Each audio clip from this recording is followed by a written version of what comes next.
Heavenly gifts. Jesus explains Matthew 24:30. The sign of the Son of Man appears in the heavens, and all tribes on earth shall mourn. May 1st, 1841.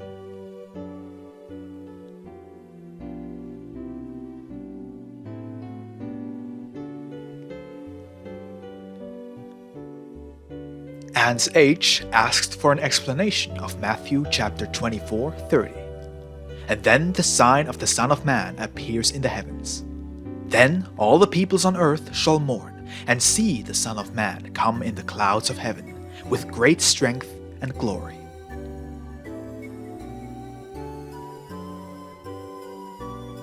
The Lord expressed the following through his servant Jakob Lorber.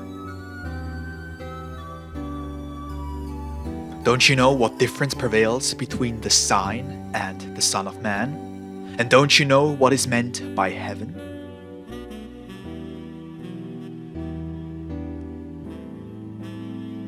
Truly, you might think of nothing more foolish than to behold a so-called crucifix in the starry sky.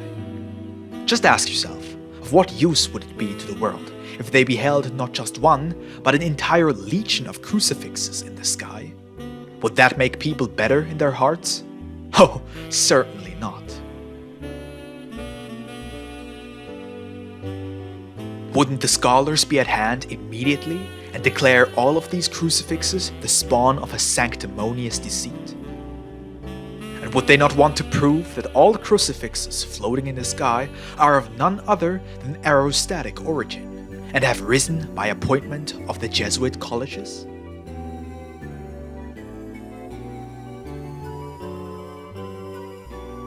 Look, such phenomenon would have this and many other effects on the scholars of the world.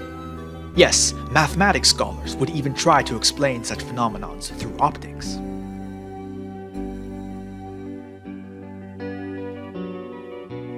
But what would the common man say?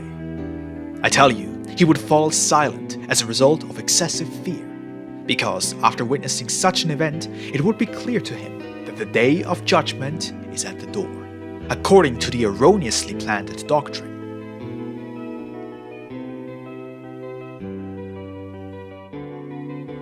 And so, this phenomenon would firstly kill the scholars, because they killed the common man beforehand by their views and explanations. But the common man would be killed in his active freedom, at the exact moment that phenomenon becomes visible.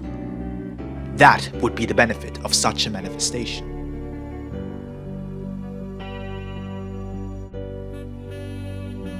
That this would be the case, you can clearly see if you direct your attention to those times for which certain doomsday scenarios have been predestined by some wisdom-rummaging prophets.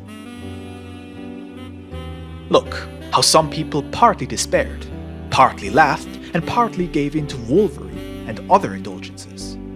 This would be the case nowadays as well. But if such empty prophecies already caused such evil consequences, just imagine what effect a huge cross floating below the stars would have. I don't need to describe to you its deadly success in more detail.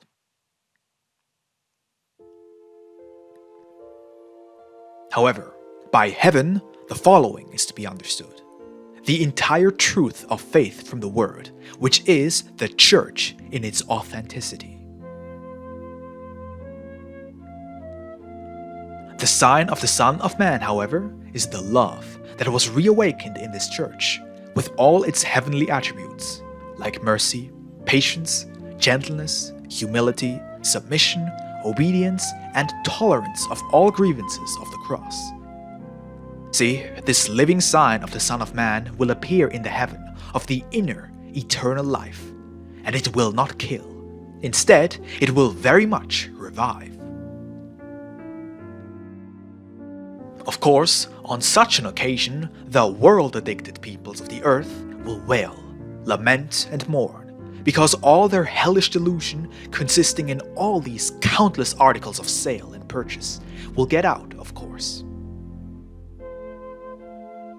Because the people with my mark will not have much to do anymore with the world dreamers, brokers, and changers.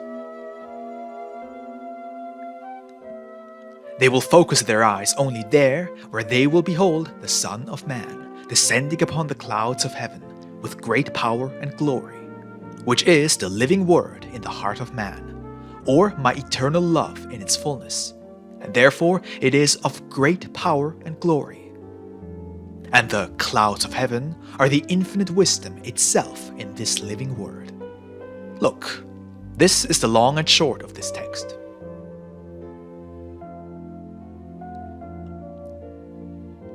However, in the beyond, the clouds will accommodate you into my kingdom, and they will be your home forever. This means only there you will fully understand the great power and glory of the Son of Man in the greatest bliss.